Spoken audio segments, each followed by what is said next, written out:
Now, here's the hosts of Top Story, KLIXcast and Jill Skeen. Good morning and welcome to Top Story. 736-0300 is always the number to call. And good morning, Jill. Good morning, Kelly. Thursday. Although I'm sure we think it's Wednesday because my trash is still out there. That's right. Whenever we have a day off during the week, it always just throws things out of kilter, you know? But it means Friday's tomorrow. I know, and I'm really glad. I am too. I'm tired. Today, I'll just kind of let you know. What? On Thursdays, I leave a little bit early. Not from the show. Because from work. I'm like, what? Are you going to cut out at the 9 o'clock hour? I might. Listen up, people. This will be my hour. Look what we're going to be talking about. Some members of our ham radio club meet at the airport at noon on Thursdays, just for fun. Yeah. And to talk over I've run stuff, into you out there when I've had to take my mom. And or I've something. had to miss, I think, the last two. Oh, so no. Hopefully I'll be able to make it today. So if anyone wants to know where KLIXcast eats lunch on Thursday. That's right. It's at the airport. At the airport with the hammers. And do you eat ham? Once in a blue moon. Is that the official lunch of the hammers? I usually have a salad. Chef salad. Yeah. I'm sure it has some ham on it. Or a tuna salad. I'm sure Chef salad has a ham on it. Yeah. You got to have low ham if you're in a ham radio club. Yeah, that's right. So anyway, coming up at 8:20, we're going to find out about Operation, or is that at 8:30, I guess? No, it's at 8:20. We're going to find out about Operation Deployment. 8:20. We have the cops at 8:30. That's right. Don't forget the cops. Today it's the Idaho State Police. There you go. So we'll see if they make it today. Oh, they've made it. They've always made it. They've always made it. Just, I think it was. It was the county the last time, but it was a little late. He did make it. Yeah, he was doing fair duty. That's right. So he had an excuse. Yeah. And then at 9 o'clock, we have author Patrick Lee. And Patrick lives in the Sun Valley area, and he has written a book, and I didn't even bring the book in with me. It's called Kickers. It's about the secret war in Laos during the Vietnam War era. It is a novel, so it's based on truth. He used to be a smoke jumper, and it's about the smoke jumpers in the secret war before the Vietnam War. So anyway, it should be very interesting. I'd love to talk about that kind of stuff. I think it's going to be very interesting. And I heard it's a real page turner. Yeah, and it's a thick one too. It's a big book with small print. No, so Kelly's going to really have to work at this one. It's going to take me years to read that one. But at any rate, I heard it keeps you up at night. If you read the reader's reviews on his website, they're like, I made the mistake of starting it before I went to bed. And 4 a.m, I was still up reading. So that's always a good book. So it'll be interesting. Yeah, so that's all coming in. Meanwhile, we do have some news for you this morning, and I suppose since we are the Vandals station, we need to tell you that the Idaho Vandals will not play the Florida Gators this season, but they will in 2017. Well, no, they did start to play them. That was the part that was the problem. That's the reason for this story.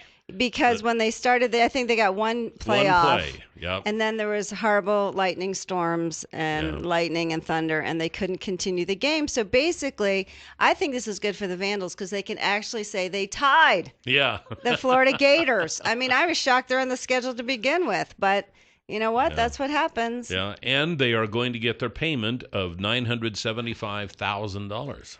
Back, yeah. Well, they were going to be paid that if they played. But the thing of it they decided they were going to pay them anyway. Right, because, which is nice. They traveled out there, and that's called an act of God. Yeah, it is. But it was interesting because they could have played again in October, but then the Vandals wouldn't have had a break. Yeah, they would have one been game off. 11 They both weeks. have had, And then they were thinking about when at a later time, I know it's here in the story somewhere, but the Florida Gators could have been in the... October 25th, they could have played both of them. Oh, October 25th, they both had a bye, except the Vandals would have been playing 11 weeks in a row. And then they said in December. But, Florida Gators are usually in the SEC championship. Well, that's why they didn't set it for later. Yes, because the Vandals usually don't have trouble with their postseason schedule. They never make it to the postseason, bless their hearts. Now watch it. Hey, that's just how it is. I know. I'm sorry. I know. But anyway, they can say they tied the Gators 0-0. So at any rate. Good for them. Go Vandals. Now, speaking of universities. Yes. An Idaho State University instructor was wounded in the foot after a concealed handgun in his pocket discharged during a chemistry lab session with students in the room. Yeah.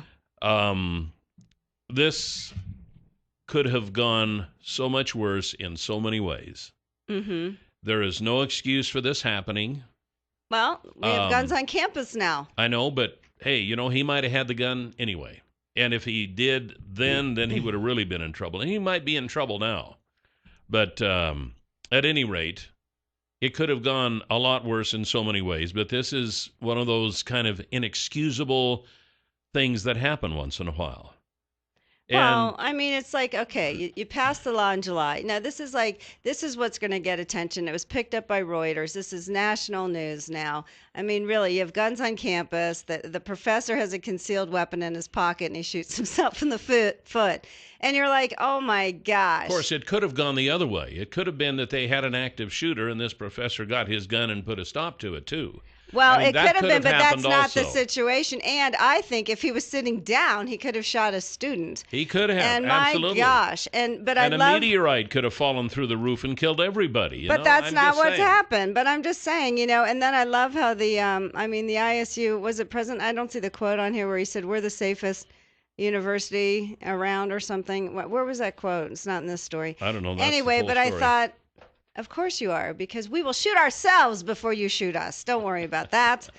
I was like, oh, my gosh, my gosh. This is one of those things that makes the gun community look bad. I realize. How could it not? But it's not. It's an accident that happened, and it's an accident that should not have happened had the gun been properly secured. First of all, carrying a gun in the pocket is not a good practice. But this was weapon. This was a semi-automatic handgun, and I'm pretty sure, as most of them do now, it probably had the little trigger safety.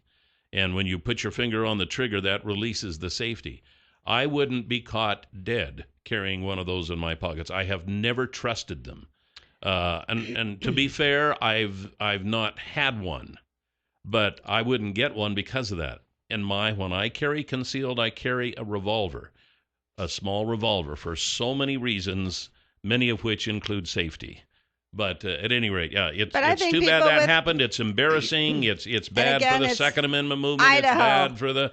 But you know what? It happened, and how many people died in other accidents yesterday that we're not hearing about using guns? But you know what? I'm glad a student wasn't hurt, and you have to wonder if that guy's going to carry a gun again.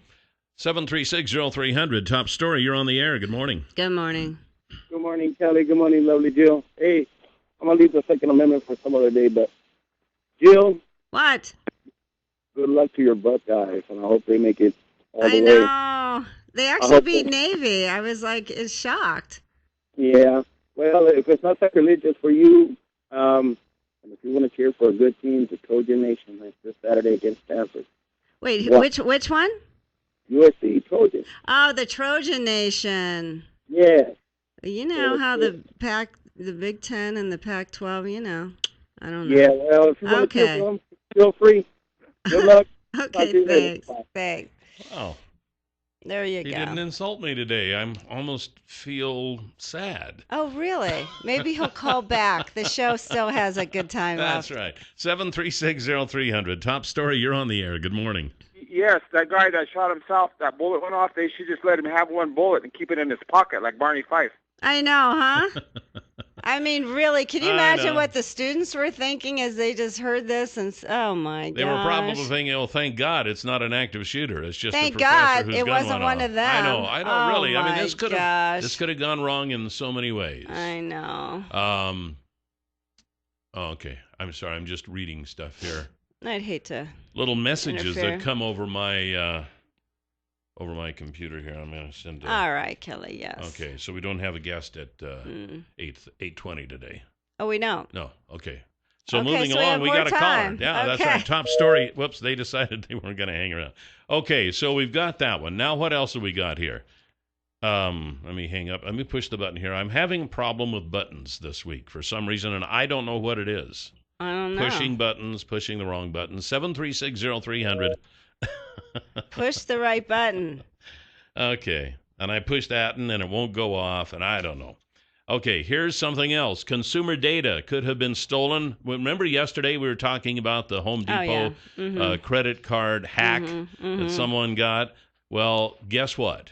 They say it probably it could affect all of the 2,200 stores, which would include the one in Twin Falls. Yikes. So if you bought anything in the last few months from Home Depot. Was it April, May till now? Or when did they first discover this? They first discovered it, I believe, in April. But I think they said it went back to October 2013. It went back to last year, so yeah. So don't worry. I'm sure everything you bought for Christmas or something, that is terrifying. I know it is. It's terrifying. I know, and that's why I said yesterday. I'm racking my brain. I'm going back to cash. When did I shop there? I know. Start racking Me too. your brain. 7360300, top story. What? Well, we're going to love busy signals today. What's going on with you? Okay, no more calls. Oh, sorry. Stop. No. No, what? No more calls. We're not going to take any more calls. Oh, stop. Stop. Just because you can't work the buttons, why should our listeners suffer? Brad Krebs, who runs the website, had said on Tuesday that the problem could affect all of the Home Depot's 2,200 stores in the United States. On Wednesday, he said he found new evidence that the breach first surfaced on the website Rescator, where customer credit cards were listed according to store zip code. These codes showed a 99.4% overlap with Home Depot stores.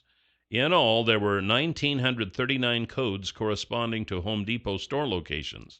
It is not yet clear how many customers were impacted, but Home Depot has not confirmed that a breach occurred. They're like, what breach? I didn't see a breach. Did you see a breach? Company spokeswoman Paula Drake said the retailer is working with leading IT security firms, including Symantec Corporation and Fishnet Security, to investigate whether there has been a data breach. Okay, I'm sorry, but I think you should inform people. If people are saying there's a breach and you're denying there's a breach and you're working with security, you should give customers a heads up. Well, why are they denying it? I'm a little confused here because the story earlier said that the credit card information was available for sale on one of those websites on the internet. Right. And now Home Depot is saying, well, we're not sure there was a breach. Well, if there wasn't a breach, then where did they get the credit card information to put on the website? Yeah, and wasn't it who was it? The FBI or Homeland Security found it? I guess it was Homeland Security, the malware. They said our forensics and security teams have been working around the clock since we first became aware of a potential breach Tuesday morning. The retailer sought to reassure customers Wednesday that they will not be held responsible for any possible fraudulent charges. Fine, that's what they need to say. It also asked them to closely monitor their accounts and said it'll offer free identity protection services, including credit monitoring to any customers who may have been affected. But we don't have a breach. I don't know. We're just saying in the event we have a breach. It's not been confirmed. Oh, my. We'll be right back. 7360300 is the number to call. 7360300 is the number to call this morning on Top Story. Well, not just this morning, but actually every morning here on Top Story. Every morning. I was going to talk a little bit here about the folks at Far More of Idaho and their infrared Baron. They do overflights in real airplanes. Is that amazing? Yeah, not drones, but real airplanes. Not those paper ones, not those cardboard ones. That's right. They fly over the fields, and they take infrared photography of your fields, and then they give you that information if you buy into this service, and then you can make certain adjustments based on what you see. For instance, you might see some dry spots in your pivot, and you might think, gee, that's funny. That's getting the same amount of water as everywhere else, or so you thought.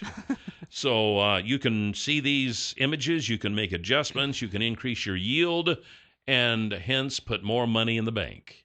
Just because of these infrared Baron overflights from Far More of Idaho, you can ask them all about it. They got all the answers. 324-3341 is the number to call. You can get them online at farmoreofidaho.com. Ask him about infrared Baron. So we just got a few minutes here before the cops come in at 8:30. Have you ever heard of helicopter parents? Yes, I have. I guess it's quite a problem. Quite a problem. Apparently, John Gibraltar is the president of Frostburg State University. I don't even know where that one is. I was going to say. Wait, what? And you actually have students? But anyway, go on. But he has had parents call him at his office to talk about a squabble that their child is having with a roommate. Mm-hmm. And he says, don't you trust your child to deal with this on his own, he asks, Rather than telling a son or daughter to talk to a resident assistant or a resident director, parents will immediately call my office. And that I consider to be a little over the top. You think?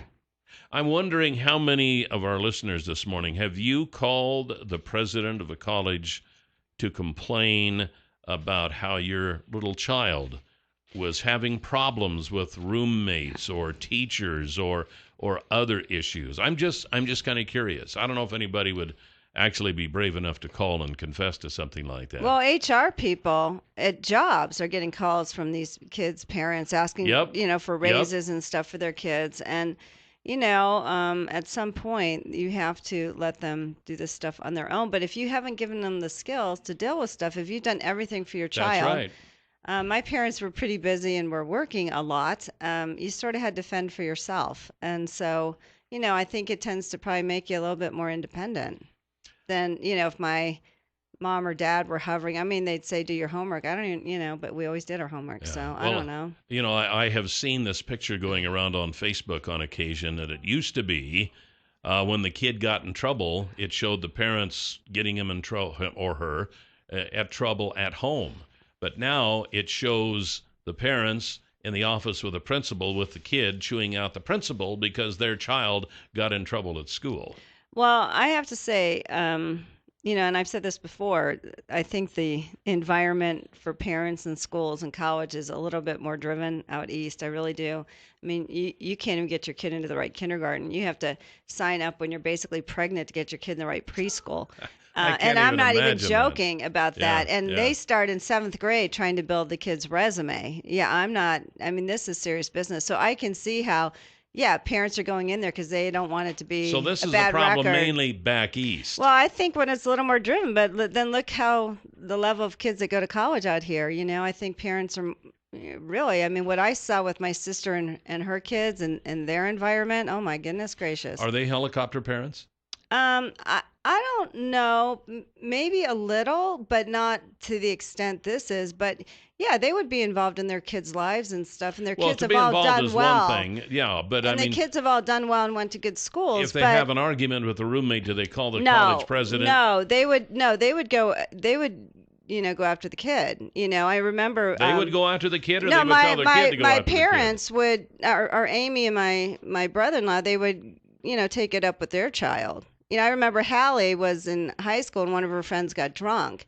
And Hallie called David, that's my brother-in-law, and said, come over here. And her friend Katie was vomiting and all over the place. Wow. The parents were out of town or whatever, and David helped clean them up and this and that. And Katie's like, oh, Mr. Pliner, please don't tell my parents. Please don't tell my parents. And he goes, you're right, Katie, I'm not going to tell your parents. He goes, because you are. No, my brother-in-law, they are good, strict parents. That's good. They're supportive, but also, they would tell their kids, you don't drink till you're 21, and they didn't drink in front of their kids. Not that they were big drinkers, but no, they were good parents, but very involved too. Top story. You were on the air. Good morning. Good morning. This is a big problem with our cuddling society, and it's going all the way to the top. But I think it's a lot to do with a lot of people in cities. What do they do with their kids? When I was growing up, we got up, we had breakfast, and if it wasn't the school day, we're out of the house. Get out of the house, go do something. Well, not to mention having to milk the cows and all that kind of stuff, and that kind of feed stuff. The horses. So they get too coddled. That's right. Come on, college? If you can't take care of your own problems by the time you're in college, you might as well kiss it goodbye, because you're not going to be able to take care of yourself for the rest of your life. Well, I think the parents did their kids a disservice. Oh, honestly. Absolutely. But I think this sounds to me like this is a problem mainly back east. Well, I don't know. There are a lot, but I don't know that we have that problem so much out here. I don't see the driven part of college out here. That's what I'm saying. 736-0300 is the number to call. We got the cops next. I believe we have the Idaho State Police today. 736-0300 was the number to call here this morning on Top Story. And guess what? We have Sergeant Keith Thompson with us from the Idaho State Police. Good morning, sir. Good morning. Nice to have you back. And you're once a month. Once a month. Once a month. My monthly time is here. That's right. That's right. So, how is the new speed limit. Everybody wants to talk about the new speed limit and how fast can people really go. We started the studies, and the studies are still out there at this time for as far as crashes and that type of stuff goes. But we've decided we probably ran more tickets this month than we did the same time last year this month, and it's because the officers are riding at 85, 86 miles per hour. Okay. We're a no tolerance speed state, so if you're going to push it 5 over, and there's a good chance you're going to get a ticket. We just drove to Utah, and it was just amazing how fast people were going, and we're trying to go the speed limit, but I think we just ended up going 75. But you said, and I read in the paper, that a couple accidents have occurred because people can't judge how fast or how they can stop now because they're going a little bit faster. Yeah, and I wouldn't know necessarily the meaning of it, but I know that we've had it seems like we've had 2 or 3 people smacking into the back of trucks and that type of stuff. That can leave a mark. Yeah, that could be a problem. So, yeah. So you one was a drunk driver, but so. But do you think it's because when you're going a little bit faster now, you don't know how much distance should you have between someone now? Well, they still need 3 seconds of distance. So in other words, if they passed a mile marker or something like that, the rear end of their vehicle, you should be able to count 1001, 1002, 1003 before the front end of your vehicle approaches that same mile marker. That's the 3-second rule is an excellent rule. They teach in driver's ed and everything. It's a good rule to go by. And even that's pushing it sometimes too. That can be pushing it. A lot of it depends upon the driver. I mean, a younger person is going to have a faster reaction time, but it takes normally about a second to realize danger. Yeah. And then to start applying the brake system at that point. So that cuts it down to 2 seconds. Correct. Yeah. So then if you're texting, of course, then that. You're texting, you're done. I mean, if you're texting, you're done. You're like, I'm just about to hit a truck. And make sure you record that. That big hazmat spill that we had last month that I sat on forever, it seemed like, was a driver just looked back because his dog barked. He knew the other truck was going slow because he had some maintenance problems. And the trucker knew he was coming up on him fast. His dog barks. He looks behind, sees a dog. He sees the dog's okay, looks back, and there's the truck. And, oh, my gosh. And did the dog make it? No. The dog was killed? It was killed in the fire, yeah. So. Oh, my gosh. That's too bad. So, anyway, it's a jungle out there, and people got to be careful. Following too close, I know people want to get where they want to go, and they seem, if you get right on the guy's bumper, maybe he'll go faster, but that's not true. You know, another problem, and I just have to say, are the people who either don't realize that the speed limit was increased or they can't read signs. Yeah. Yeah, those people who can't read signs shouldn't be driving. These people who think, I'm driving at 65 miles an hour because it's more safe. Yeah, it's actually not. And fuel economy, yeah. But some people feel uncomfortable driving at 80, and you've got people going 85, 90, then maybe they should take an alternate route. Well, in Idaho, maybe they shouldn't have raised the stupid speed limit. Well, but that's the deal now. It's the law. Yeah, because we just These have same so much people money. were in danger at 75. And Idaho doesn't have a minimum. So, yeah, I mean, the reality is if someone's doing like 45 on the road, I can understand that's a problem. We're probably going to get a hold of them. We have that sometimes, and I'm sure because they're probably under the influence and think they're driving well, right? Right. 736-0300, top story. You're on the air. Good morning. Good morning. Yeah, I just called to say that when somebody's on my bumper, I usually end up going slower. Yeah, we call that road rage. And no. Yeah. Which brings up a question.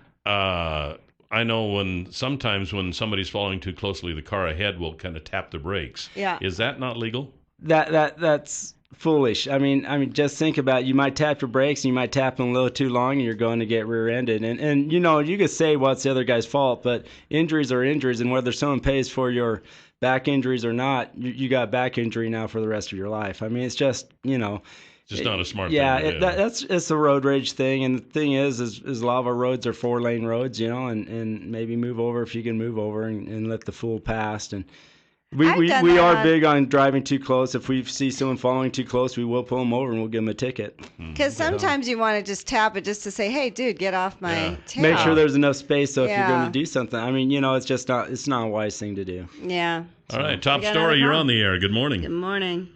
Good morning. Jill, don't you like people having more money? What? What does that have to do with it? It has a lot to do with it. The truckers get paid by the mile. Oh, well, they could drive 24 hours, too. by going. No, they cannot. I know. I'm being facetious. But by having a 5 mile an hour more speed limit, you can get 5 miles in more a day, more per hour, and a 10-hour day, you can get 50 miles in. You just got paid more. Don't you use more fuel? I'm gonna say at this point, I think they should have left it to 75 and let the truckers drive 75 also. That would have made more sense to me. But, well, hey, we're out of time. Thanks for coming in. Be safe out there, Keith. Sergeant Keith Thompson with the Idaho State Police. And this is Top Story. 736-0300, the number to call here this morning on Top Story. Dave Hansen and the crew at Canyon Pond would like you to just stop in and say hi, if nothing else. You know, pawn shops are always fun to go in because their inventory moves so rapidly. You go in today and there's maybe nothing that really catches your eye, but you go in tomorrow and there might be several things, and that's the way a pawn shop works. Well, there are a lot of things to catch your eye here at Canyon Pond. Camping stuff, woodworking stuff. They got fishing equipment. They got tools. They've got guns. In fact, Dave wants you to stop in and check out how you could win a Savage 17 HMR with AccuTrigger. So he's got all the information there. It's easy to find. He's on Shoshone Street right across from Will's Toyota, right on the corner of the street there. It used to be, what was it, Body Image? Body IQ. Body IQ. And then used to be Vickers Western whatever. Store many years ago, and for many years. It used to probably be an empty lot at one point. But does anyone remember that empty lot? It was probably a potato field at one point, many years ago. You guys all remember? You know that potato field on the left-hand side of what's now Shoshone? Can we have a more earlier reference, please? Right now, it's Canyon Pond. All right. So stop in and see Dave Hansen and the crew, and it's a fun store to stop in at. Yeah, we still have to go. We keep talking about it. We haven't done it. Isn't that funny how we just keep saying, one of these days. How many times have you told members of your family, one of these days we ought to have a reunion. One of these days we ought to get together and, just talk. But you never do. I don't know why that is. One of these days we should just get together and debate something. Yeah, that would be a good question for if people had read the Times News today. Governor Butch Otter has declined to participate in the September 24th Times News debate against his challenger, Democrat A.J. Balukov. So anyway, not only is it disappointing to probably independents and Democrats or just normal constituents, the Republican leaders are disappointed as well. So instead, he's going to attend debates in Coeur d'Alene, Idaho Falls, and Nampa. But it's interesting because they had a quote from Steve Milligan, who's the Twin Falls County Republican chair. Milligan. Well, I guess I don't know Steve Milligan. We have a Steve Millington, who's the Twin Falls County Republican chair on our show once a week. There must be two of them, and Steve never told us about the other Steve. Steve Milligan and Steve Millington. Okay. What a coincidence. But the Steve Milligan said, I sometimes feel we're the sad, sorry stepchild in the Magic Valley. And but I think they look at us and say they're going to vote Republican anyway. It really ticks me off, something terrible. They need to come here so we can maintain our Republican leadership. And I have to agree with Steve. I agree with Steve on some things. But honestly, I have to say, I think this is terrible. I mean, Butch Otter can come down here for 2 hours at the fair. He was with you, last Friday, put on his cowboy garb and walk around like Mr. Governor Cowboy and shake hands, but you can't answer questions for your constituents. I think it's terrible. He's come down, he's done ribbon cuttings. He's called this the miracle of the Magic Valley when it's, makes him look good, or what's happening here. And then you can't come down to Twin. You'll go to Coeur d'Alene, but you can't come down to Twin and do a debate. I don't know. How do you feel about that, Cal? I think, why not? What are you afraid of? Why are you not coming down here? Is it because there's so many people? Do you think, a lot of these incumbents, a lot of them don't want to come on the radio. A lot of them don't want to do interviews. And a lot of them don't want to debate because they think, you'll just vote for them out of an R behind their name. And you know what? I think it's insulting to the voter. Just to play the devil's advocate for just a second here, he is still the governor, and he does have governor things to do. But as far as participating in a debate, I think he could get down here, do the debate, and go back and not really take up that much time. But he came down for the fair. He was at the Jerome Fair. He's at the Twin Falls Fair. Well, let's just dress up in our jeans and cowboy hat and I don't know. I'm really not defending him because I think when it comes to politics, you should avail yourselves to the people as much as is humanly possible. And a debate I think so too. during an election time, I think, is very important. Yes. I think it needs to be done. I don't know. Maybe he had something going on September 24th. I don't know. But I mean, the legislature isn't in session. And I would think that anyone... Well, but just because the legislature isn't in session doesn't mean the governor doesn't have other things to do. Yeah, he can come to fairs and shake hands and da-da-da-da-da-da. I'm sorry. I think it's a cop-out. I think it's insulting to the Magic Valley. And he's just assuming all of you guys are just going to, because he's got an R behind his name, vote for him. And you know what? I think it's a terrible assumption. I think he should... answer questions regarding his record, why anyone should even reelect him, really, at the state of affairs of Idaho. I just think it's terrible. I mean, I'm sorry, Twin Falls is a big city, and he uses it to boost his economic record with the miracle of the Magic Valley, ribbon cuttings, whatever the fair, but he can't answer questions.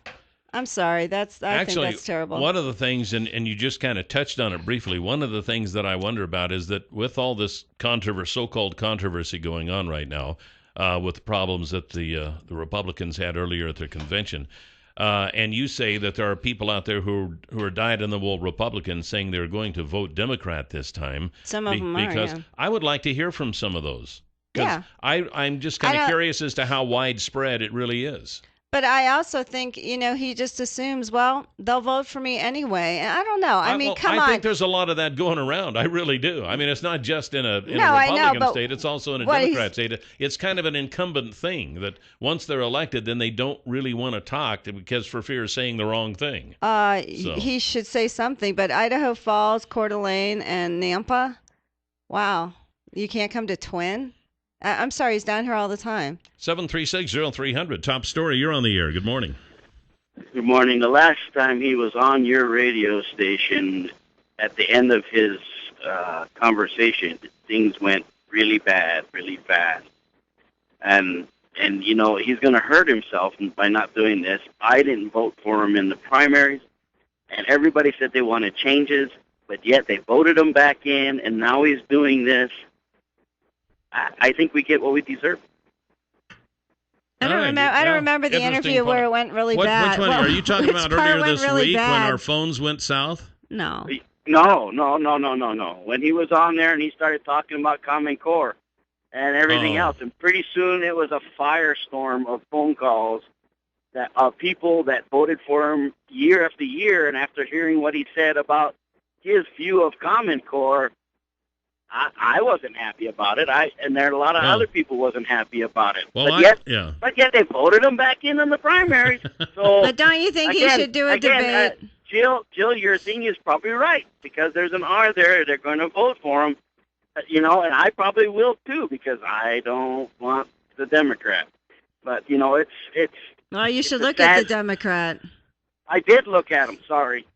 Hey, I think he makes a lot of sense, but I don't know how anyone could look at Otter's record and go, okay, let's just vote him in. He's doing such a great job. Well, hey, Idaho isn't perfect, but by golly, we're doing pretty good in some areas. Economically, we're doing pretty darn good. We've got our bills paid. We got our we don't have a deficit. There are a lot of states that are almost bankrupt. Oh, my gosh. No, but if you're going to just look at a few things and say, oh, Idaho is in terrible shape, there are some things that Idaho really shines in. There are some things in Idaho that many other states envy us for, and that is, first of all, our economic situation, because we don't owe any, we have a balanced budget.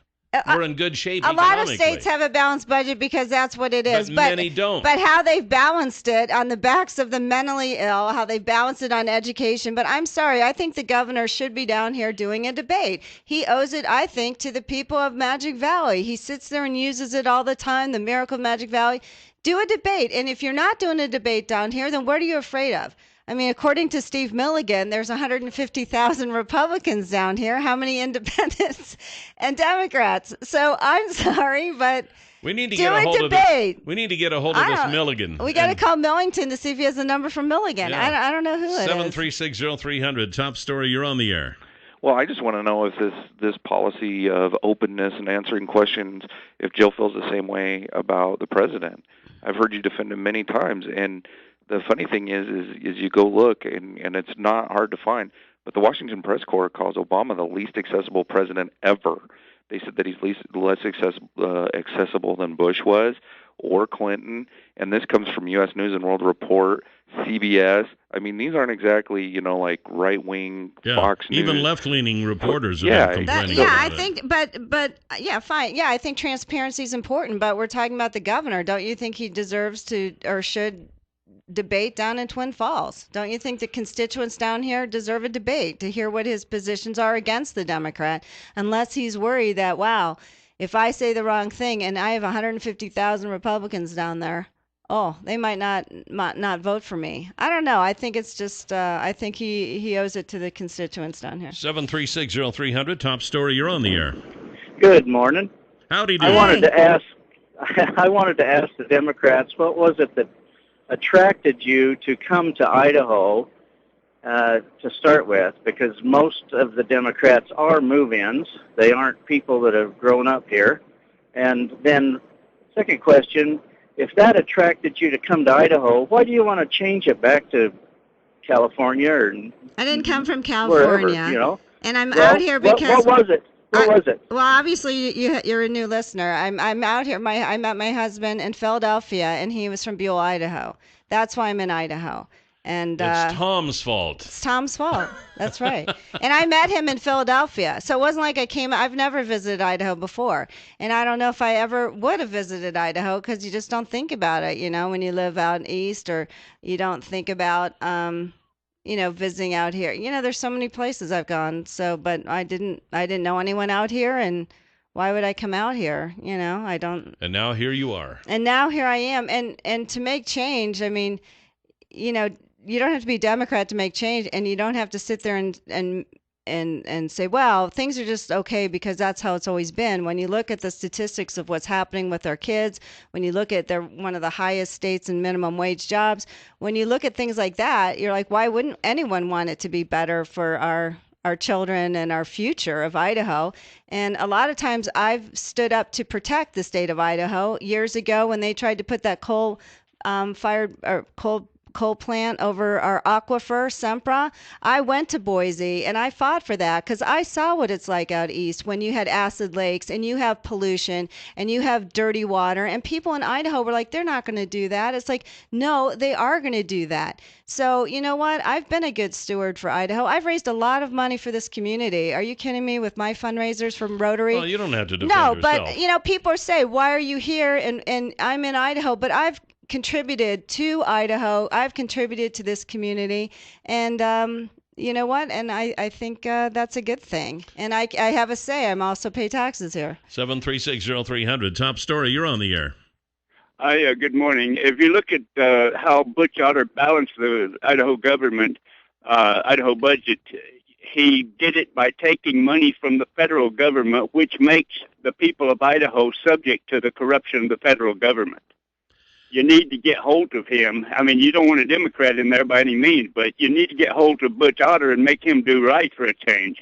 Well, that's one of the reasons that he's so dead set against the expansion of Medicaid, because expansion of Medicaid would allow Idaho to get a lot more federal funding. And there's a lot of poor people who won't get the needed health care payment because of that. But it's kind of a two-edged sword. I don't want to get on that subject. No, because it's actually costing our state more. But he is against that. It's costing our state more by him not doing it. Not to mention the 77,000 Idahoans that he obviously doesn't care about their health. But in the meantime, it costs the American taxpayer, who are becoming a dwindling source, more money in the long run too, to make all of these payments to the state. So that's. No, it doesn't. That's what part of the problem is. No, it really does. It doesn't. What do you mean it doesn't? Oh, that's right. The people the costs are going down. They pick the money off of the trees behind the White House. That's where they get the money. We're paying for these people in the emergency room, and this is costing our state more. There was an article today in the Statesman how much it's costing our state by him not expanding Medicaid. But you know what? He should do a debate and answer these questions. And you should call his office and say, what's wrong with doing a debate in Twin Falls? Why not? Coming up next hour, we have author Patrick Lee is going to talk about his book, Kickers, which is about the secret war in Laos. Should be very interesting. And some doom and gloom news coming up, too. Are we really doomed? And welcome back to the third half of Top Story. 7360300 is always the number to call. Welcome back, Jill. Thanks, Kelly. Same to you. It's a little bit on the chilly side this morning. It was this. Yeah, it was. What's the temperature? It's 51 right now. Woo! So, and when I got up this morning, I thought, I'm gonna put on a long sleeve shirt. So I did, and I even put on socks and shoes instead of my sandals this morning. We are so honored today. Yeah, as well you should be. So it's fall is in the air. Yes, it is. Some of you might have heard during the Vietnam War era about the secret war in that era. I guess what is the secret war in Laos? Correct. Okay. Yes. And I kind of remember hearing something about it, but I really don't know anything about it. And we have with us this morning Patrick Lee, author Patrick Lee. You're from the Sawtooth Valley. Sawtooth Valley. So you're north of Ketchum then? Yes. All right. Right there at the North Pole. All right. Yeah, exactly. And you have written a book called Kickers, and it's about the secret war in Laos. Now, it's a fictional book, but it's based on true accounts. It's based on my interviews of 10 smoke jumpers who served in that war for the CIA as CIA employees, and who survived it. Not all of them survived. There were some 92 smoke jumpers hired during the course of the war by the CIA, and 1 in 10 died. That's about the same fatality ratio as frontline combat troops. Wow. And for people who don't know, you used to be a smoke jumper. I was a smoke jumper yes. For 2 years, 1956, 1957.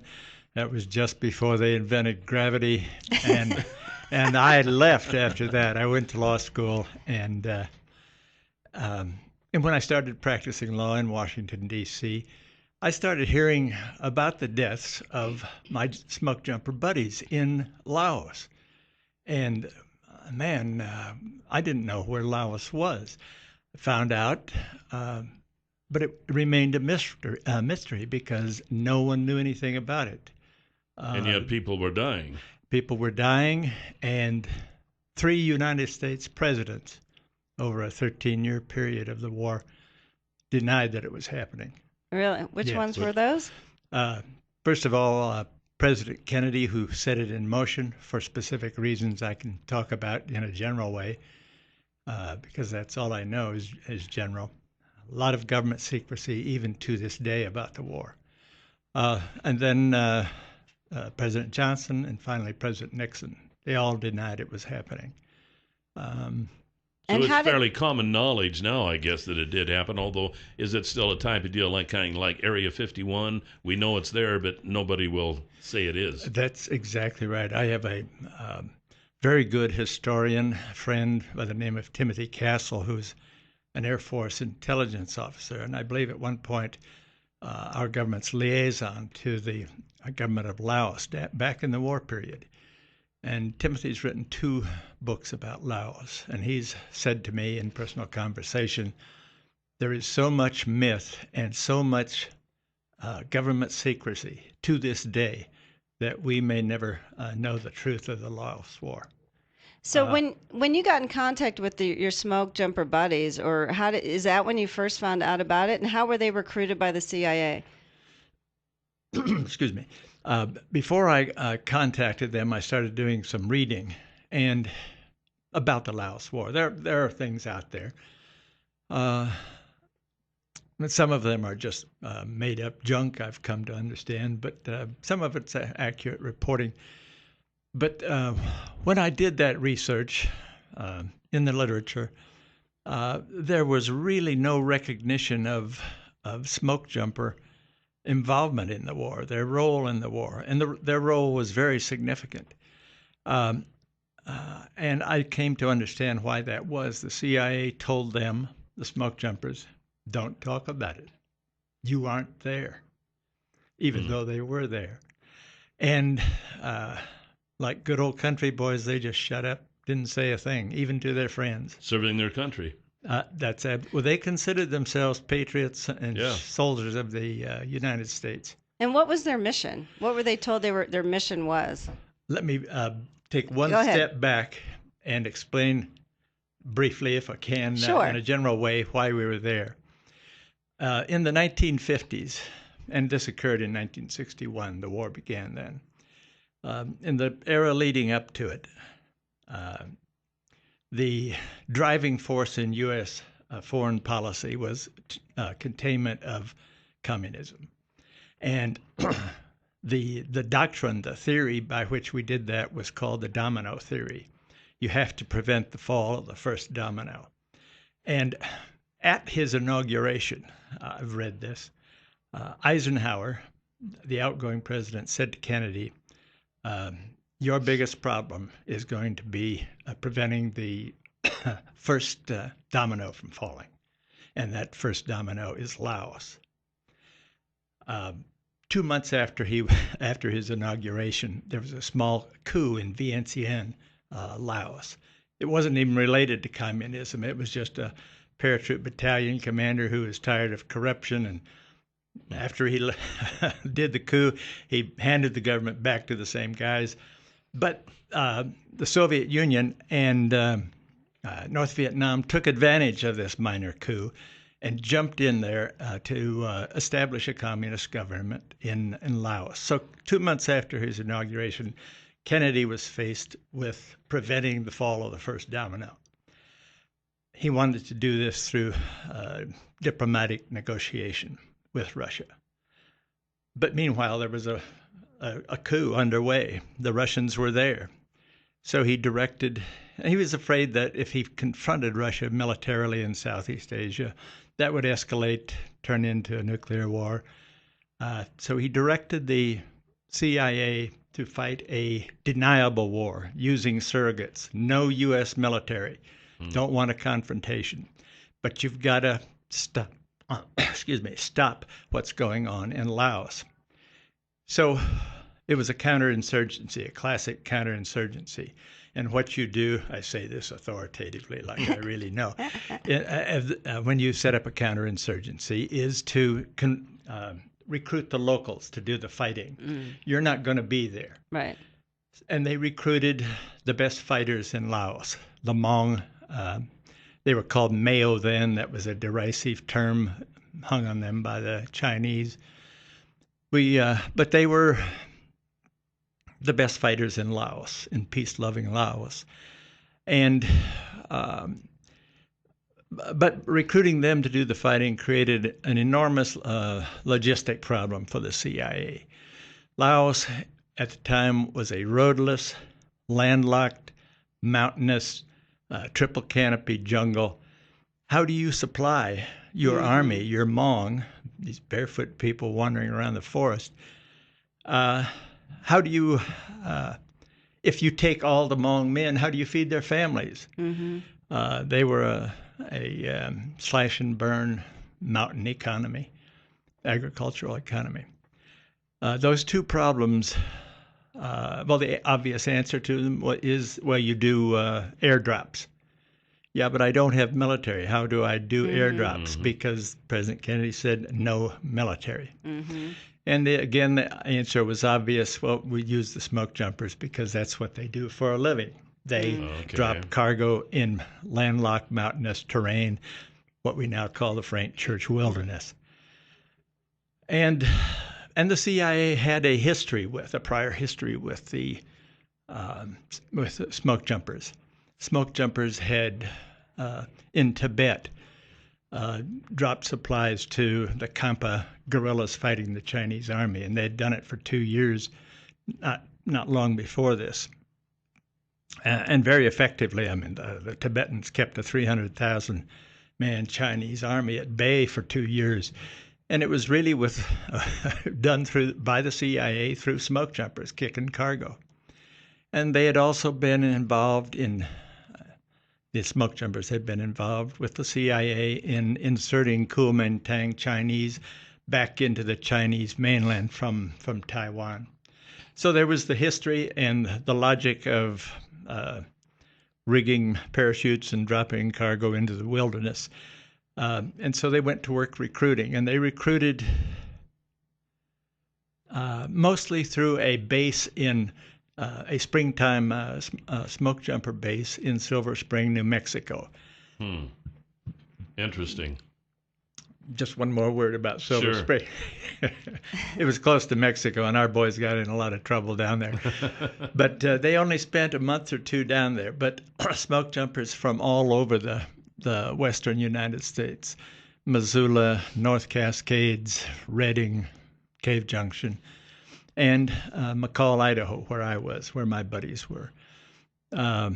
They staffed that in the spring, and the CIA recruited largely from that group of jumpers. And those were more senior folks who'd been around a while. And so if you had not quit, could you have been one of the ones that wound up in Laos? My jump partner, Tex Lewis, died in 1961 in Laos. My jump partner, Yogi Eubanks, died in Laos in 1961. I would have been there. Wow. But I didn't learn about it until...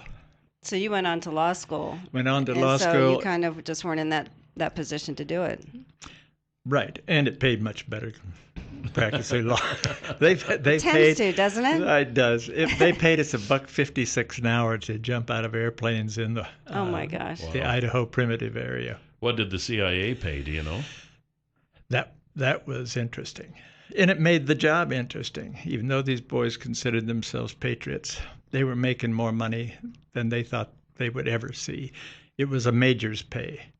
I don't know what GS level that is, but it's a lot higher than $1.56 an hour. Do you know what it was at the time? I can't put a dollar figure on it. Oh, okay. But it was enough to make them consider it. I mean, well, you're making $1.56, go. or you get a major's pay, and then you pay with your life. Yeah. You know. And I don't think going into it that the guys thought they'd get shot at. Right. They got shot at a lot. So in other words, they weren't told everything. Absolutely not. Before we go on the break here, we got a real quick call. Let's go ahead and take a top story. You're on the air with Patrick Lee. Good morning. Morning.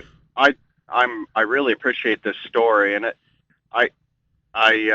makes you realize that, you know, there's a lot of unsung heroes out there. And this is a little bit off the subject, but, you know, speaking of the domino effect, the people that decided to go over and fight communism in Vietnam should be vindicated by phone calls like this. You know, your Noam Chomsky's and those people that accused America of trying to imperialize, you know, and all that I think they're eating crow right now. I really think that Kennedy died because of what he was doing. And I think it's the people that are in charge now are the ones that did it. Interesting. Well, we'll come back with Patrick Lee and his book Kickers here on Top Story. 7360300 is the number to call here this morning on Top Story. Yesterday's $100 instant winning name is Wayne Stanhope. Wayne Stanhope, congratulations. And your $100 word of the day for today is roof. Roof. Now, here's how that works. You go to our website, newsradio1310.com, click on Word of the Day, type in roof for the word of the day, and then you listen tomorrow. And if you hear your name tomorrow and you played the word today, you win $100. We got to spell roof. R-O-O-F. R-O-O-F, yeah, just like a dog says. It's a roof. This is a spelling lesson every day, too, which is good. We have Patrick Lee with us, and Patrick is an author from central Idaho, and he has written the book Kickers. It's about the secret war in Laos. And I know that we haven't talked much about your book yet. We've been talking more about the secret war in Laos. But tell us, you got a book signing that's coming up Saturday at Barnes & Noble and so forth. Yes. This book is self-published through Amazon. And there's and I'm doing very well on Amazon. I've heard that self-published books sell at a rate of for 1% only 1% of self-published books sell more than 100 books total. Oh, you're kidding. Wow. Why beat that? Wow. That's amazing figure. Yes, That's you're right. an author. That's Way to right. go. I've sold about 840 books so far since it was published, and about 70% of that is out of Amazon. And I'm very grateful to Barnes & Noble Twin Falls for doing this signing. About 20% of my sales are out of the trunk of my car. Exactly. I had occasion to write a letter to Jeff Bezos of complaining about some aspect of their distribution. Yeah. And they answered within 3 days. Wow. And we talked about it. But in my letter to Jeff Bezos, I said, by the way, McCoy's Tackle Shop in Stanley, Idaho, population 63, outsold Amazon 34-22 in July. It's time you picked up the pace. Way to go. What did he say back? They didn't mention that. No. So you're going to be at Barnes & Noble 12 to 4 on Saturday, and if you buy a book at Barnes & Noble during the book signing, it's a 10% off. That's right. Discount. That's particularly gratifying that they will. I know. Discount my book. It doesn't affect my royalty. Right. And my royalty, anyway, is pitiful. Yeah. That's how it works. But so this book is based on the actual events or the facts that you use from your smoke jumper buddies and the interview you did? I explained in the last section that when we were on the air that when I did research, I found that there was very little recognition given to the smoke jumper role. Mm-hmm. And in memoriam to my buddies who had died in the war, I decided I ought to write their story, and I ought to tell the truth about the smoke jumpers, the Laos War, prisoners of war, because there was a smoke jumper prisoner of war, and government lies, if I may be so bold. And that's what I set out to do. Now, my book is not history. I've made up some facts, but the truth is not the same as facts. Mm-hmm. The truth is what we feel about what happens. And we do that. We've done that through the history of mankind. The real truth of life, the real meaning of life is conveyed by story. And so I wrote what you'd have to call an historical novel, based on interviews of 10 smoke jumpers that served in the war and survived the war, luckily. How many smoke jumpers total lost their lives, do you know, in this war? There were 9 deaths, including out of 92 guys who served. And one of them was a prisoner of war who died in prison. Mm. And no one in the United States negotiated with Laos, directly or otherwise, about the release of prisoners held by the Pathet Lao, the communist Pathet Lao. Because it didn't exist. Because it really did exist, but we denied that it was a real government. And the government to this day is still affected with a "we were never there" mentality. Yeah. And they literally did not negotiate for the release of Jim DeBruin. And for the reasons that you and I have just discussed. How long was he in prison? I believe nobody really knows the date of his death, but it was probably about 6 years. Okay. So which administration would have been able to do that? Would it cover Johnson or Nixon or? It was Kennedy? A timely intervention would have been Johnson, the Johnson administration. But we weren't negotiating anything with anybody then. Right. We're going to take another break here. When we come back, I want to talk a little bit more about this and see if you've had any repercussions after writing the book. Author Patrick Lee is our guest here this morning on Top Story. 773-60300 is the number to call here this morning on Top Story. And author Patrick Lee from McCall, Idaho is our guest.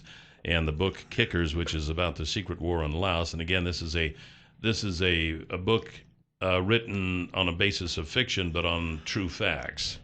And you're going to be doing a book signing at Barnes & Noble this Saturday from noon until 4. Correct. All right. When you wrote the book, did you get any black helicopters flying around your house or any people in black sedans driving up and saying, if you publish this, we're going to come and get you? Is this why you're hiding out in Stanley? That's where everybody hides out. Apparently. No, I haven't. I think there's enough disclosure over time, it's been 50 years that the government isn't interested in what I know and disclose. And my smoke jumper pals really haven't, there's been no blowback there, though some thought there might be. No, to answer your question. But when you interviewed some of the smoke jumpers, they did have a little concern maybe at times when they were answering your questions? Depending on the question, how specific, how close I was getting to the bone, they would look at each other. As a lawyer, I wouldn't do this, but I started interviewing them in groups because they feed on each other's comments and things get rolling. They would look at each other on a specific subject, I can't recall any in particular, and say, did Gar say we could talk about this? And some senior member would say, yeah, that's okay, Gar said we could. The reference to Gar was the then head of Air Branch within the CIA, a fellow by the name of Gar Thorsrud, who's been with the CIA for a long time, and Gar's a true blue CIA man. He won't talk to anybody about anything. Is he still alive? He's still alive. Do they still contact him? And they do. It's an interesting relationship. Are they waiting for Gar to die so they can just spill the beans? I mean, think how many years they've had hanging. They keep saying, does Gar say it's okay? It's like, wait till Gar kicks the bucket. They're going to just have their own tell-alls. That may be, but I think I've got all the beans that they can remember. They're as old as I am. How old are they now? Between 77 and 80. Yeah. So did they kind of open up more to you since you had a history of being a smoke jumper yourself? I think so. I knew some of them personally 50 years ago. Yeah. And jumped with them in a two-man stick out of an airplane. So they were willing to talk, and they introduced me to people I did not know. They swore to my character. For example, they introduced me to a very interesting man by the name of T.J. Thompson.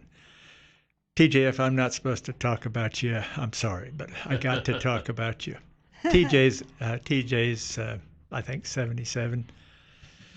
In 1973, Morris Udall blew the whistle on the secret CIA air base at Marana, Arizona, and that's where the smoke jumpers in the CIA were headquartered. They did a lot of air delivery, air rescue research there. Some very interesting tales out of that.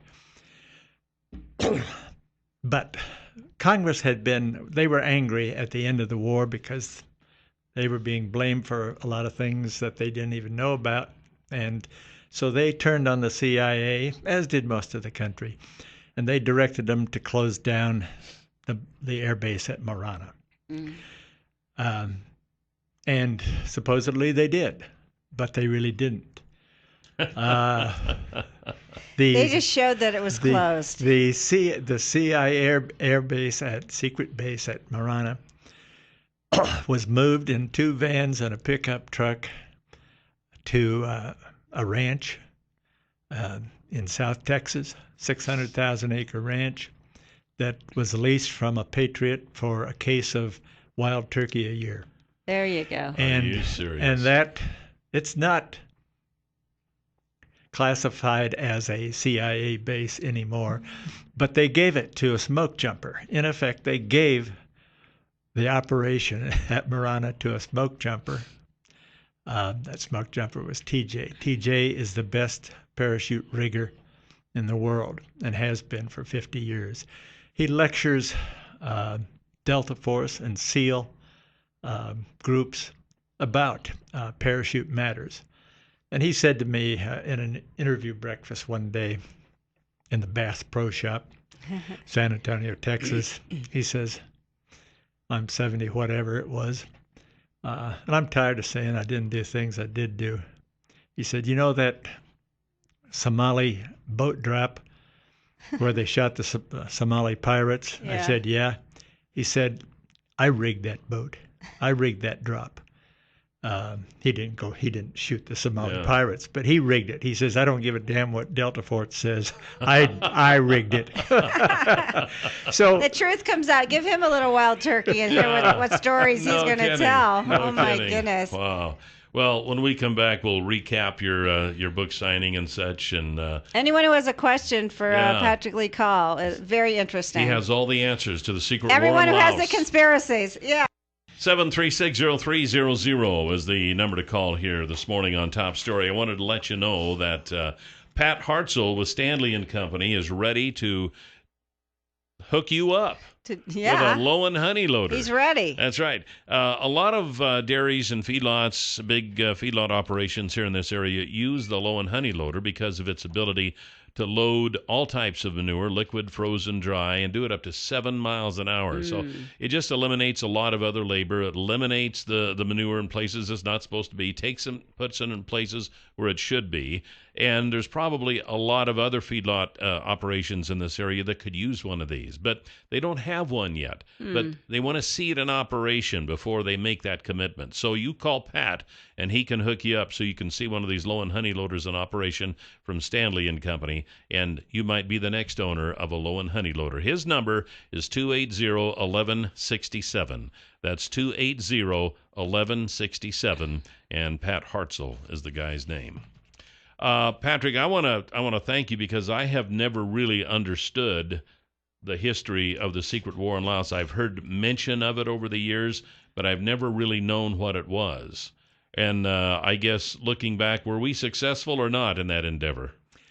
Depends how you measure success. The smoke jumpers among themselves says we won our war, but when the Vietnam War ended, everyone in the CIA, including all the jumpers, were ordered immediately out of Laos. What the CIA did thereafter, and with the smoke jumpers, however, was a fine moral end to the war, a courageous and thing to be commended.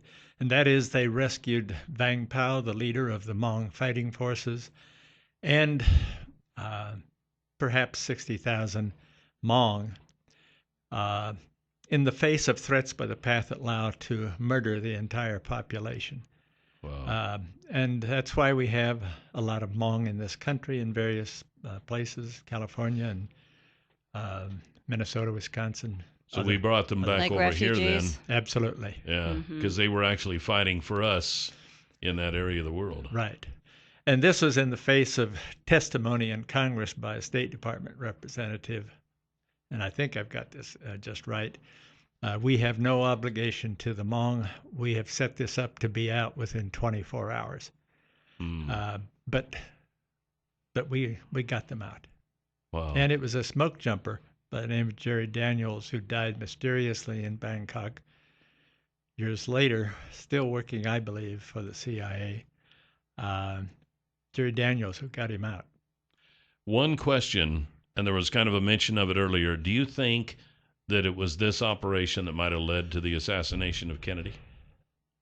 I have no basis for making a connection, but a writer friend of mine who now lives in Ketchum by the name of Charlie Brandt has written a book about the mobs involved that touches on deeply on the mob involvement in Kennedy's death, and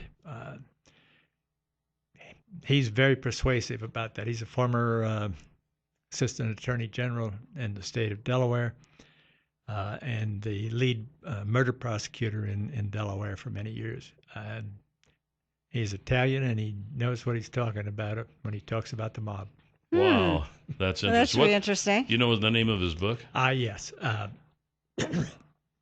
The title is I Heard You Paint Houses. And that's mob lingo for I hear you're a hit man. The interesting. Paint being blood on the wall. I heard you paint houses. So after your book, Kickers, that might be something else that folks might want to pick that one up. The movie industry, De Niro, has they're in the business now of turning it into a movie. Oh, really? And it'll be a good one. And what about your book? You might have potential to be a movie as well. Everyone out there in movie land, here's a product for you, Kickers, a novel of the Secret War. But you're going to be at Barnes & Noble Saturday, 12 to 4, and you get 10% off if you buy a book at Barnes & Noble during the book signing, and you'll be happy to sign their book for them. They'll all be signed by me. Yeah, all right. Which is and the nice. one that you sent me was signed, and I appreciate that. Very good. I'm going to have to read that. We do have a caller. Top story, you're on the air. Good morning. Good morning. Hey, I don't think the smoke jumper, operation got Kennedy killed, but his willingness to go out and fight communism and stop the spread of Marxism in the world, that's what got him killed. Do you think that's an accurate statement? I think it was, and I'm saying this because I'm a close friend of Charlie Brandt's, and I think Charlie's got it right. There were a lot of people who hated Kennedy for a lot of reasons, but the mob had a big fat reason for hating him, and Charlie's collected a lot of evidence that indicates that the mob was behind it.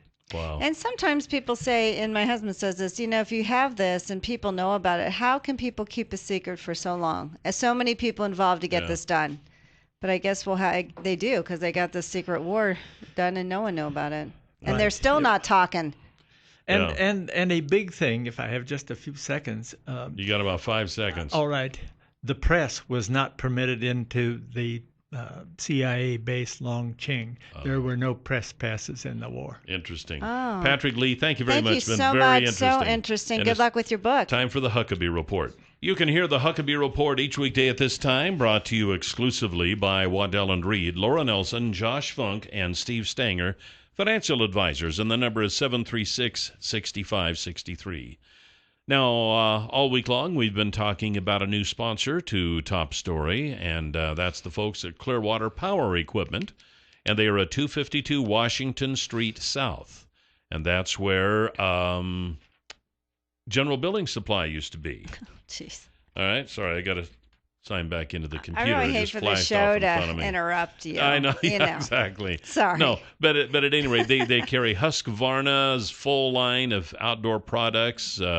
Husqvarna servicing dealers have both the experience and the knowledge to know outdoor power equipment inside and out. And I know there's a lot of Husqvarna equipment in this area. And if you have some and have wondered where you can take it to get it serviced, now you can do that at Clearwater Power Equipment. They also carry Echo, which has the best warranty in the business with a 5-year residential and 2-year commercial warranty. Echo's been a leading innovator and manufacturer of outdoor power equipment for over 40 years. And they carry that stuff, they service that stuff. And if you have a big lawnmower like I do, and you think, what in the world am I going to do with it? Where am I going to store it this winter? Then you get a hold of Clearwater Power Equipment, and they can store it for you. Ask them about their storage program. Their number is 734-7767, and at 252 Washington Street, right there where General Building Supply used to be. You can't miss it. So tell them that Kelly and Jill sent you. Yes, please do that. I just have to say that Mr. Lee was one of the more interesting interviews we've had in a long time. Yeah. There is so much, and I have never really been a history buff, I guess, but the more you find out about stuff like this, the more it makes you want to go into it and go back and look into it. He sent me a copy of his book, so I'm going to read that book. I'm going to look into getting a copy of the other one that he talked about. I heard you paint houses. Heard you paint houses, yeah. It's just so much of this history that, I mean, America has been such a shining light to the rest of the world for how many, 2.5 centuries, but yet we have a dark side. And we have a dark side, all right, on some things. And it's interesting to look into that dark side sometimes too. And I think Tom and I are going to go by there. I think Tom would really enjoy it, serving in Vietnam, But he said it's not just for guys. Half the reviews on Amazon are from women, and there is a love story in there. Yeah, he has. I was looking last night. It has 42 reviews, 4.8 stars. That's awesome. So, and most of them were 5 stars. So, it's got to be a good book because those people on Amazon They are ruthless. If they don't like something, even a little bit, it's 1 star is the worst book they'd ever read. So, at any rate, hey, we're done for today. Tomorrow is Friday. We have Debbie Walker from the Walker Center again, remember? Debbie Thomas from the Walker Center? Debbie Thomas. Why do I have Debbie Thomas Walker? I don't know. It's Debbie Thomas. Thank you, from the Walker Center. Yeah, so we'll be it's talking in here about wrong. There okay. you go. All right, we'll see you tomorrow. Goodbye, Jill. Bye, Cal.